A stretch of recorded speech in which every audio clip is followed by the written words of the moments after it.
Ready or Die, dengan cara yang kurang ajar, adalah film tentang keluarga, dan berhasil karena sutradara film tersebut, Adil El-Arbi dan Bilal Fallah, kembali dari Bad Boys for Life, ahli dalam bidang fashion, dan melaksanakan situasi-situasi pemicu yang bergantung pada transformasi kesetiaan menjadi tindakan.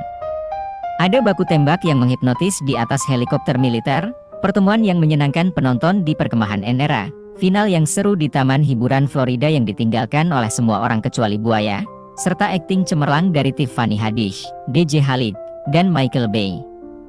Namun, sebagian besar adalah Smith dan Lawrence, yang membuat popcorn jalanan yang terlalu matang kemarin tampak lebih enak hari ini daripada yang seharusnya.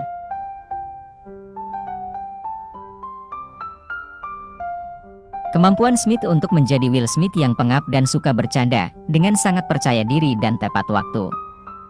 Dan film ini tidak mengabaikan momen keburukannya yang canggung. Itu membuat referensi langsung ke sana. Klimaksnya, Smith berulang kali ditampar oleh rekannya, yang terus-menerus memanggilnya anak nakal, dan adegan tersebut bertindak sebagai semacam eksorsisme pop. Ini berarti menghukum Smith, mengolok-olok pelanggaran yang dilakukannya, dan mungkin, dalam prosesnya, membiarkan dia keluar dari bayangan pelanggaran tersebut. Plotnya benar-benar merupakan isu standar. Sebuah konferensi pers mengungkapkan bahwa mendiang Kapten Howard dicoreng karena korupsi. Apakah dia bersekongkol dengan kartel?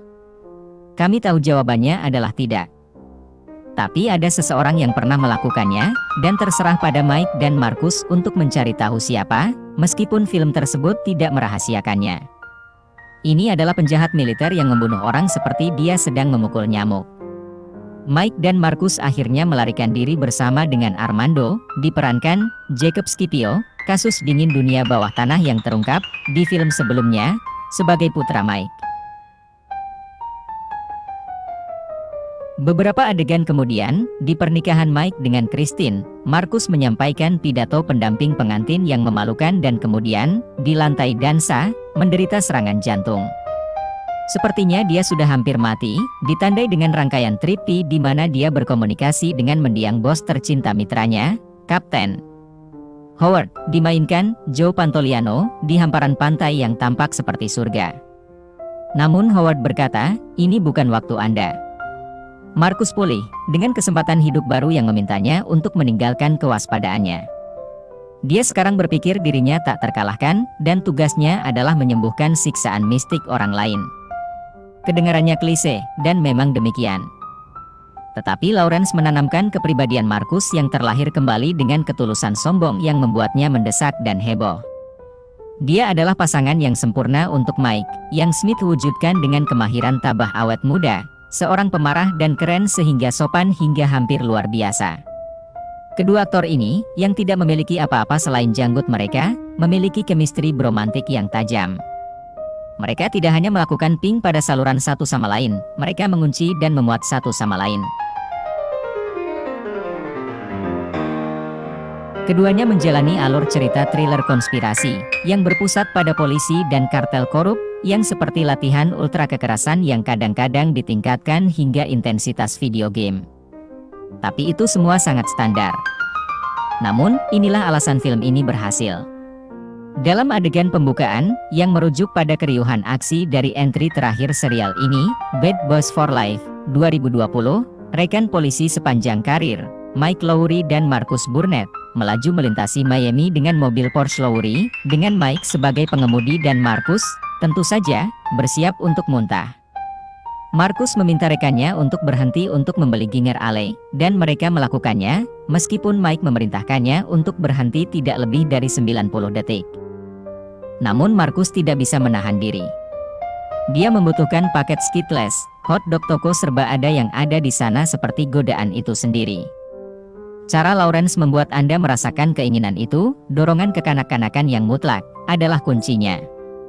Ready or Die akan menjadi film di mana kedua bintangnya bertindak di luar formula. Ketika Mike memasuki toko, keduanya harus berhadapan dengan seorang hooligan bertato yang memegangi toko dengan pistol. Namun Smith tidak pernah bertindak seolah-olah itu adalah ancaman, hanya mengganggu. Pihak produser sepertinya ingin melanjutkan kesuksesan franchise Bad Boys dengan menghadirkan film Bad Boys 5. Franchise Bad Boys kembali merilis film terbaru mereka yaitu Bad Boys 4 yang berjudul Ride or Die. Respon banyak kalangan terkait dengan film ini sangat positif.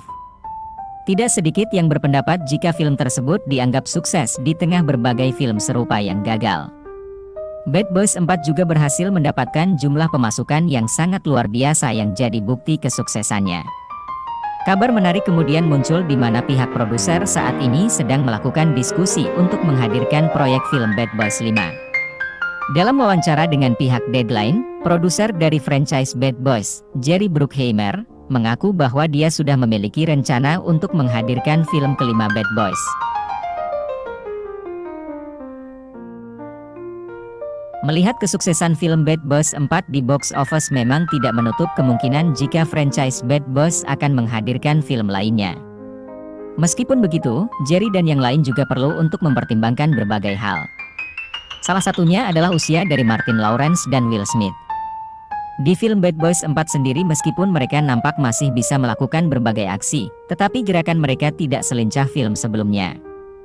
Mereka juga sering mengaku bahwa usia mereka tidak lagi muda.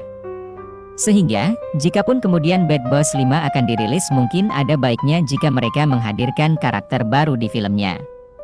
Yang menarik adalah reaksi para fans terkait dengan kabar ini di media sosial bisa dibilang sangat positif. Mereka menyambut baik kabar tersebut dan mengaku bahwa mereka akan terus menyaksikan filmnya. Franchise Bad Boys sendiri pertama kali rilis di tahun 1995 yang sukses menghadirkan film bertema Buddy Cop yang sukses di pasaran bahkan hingga sekarang.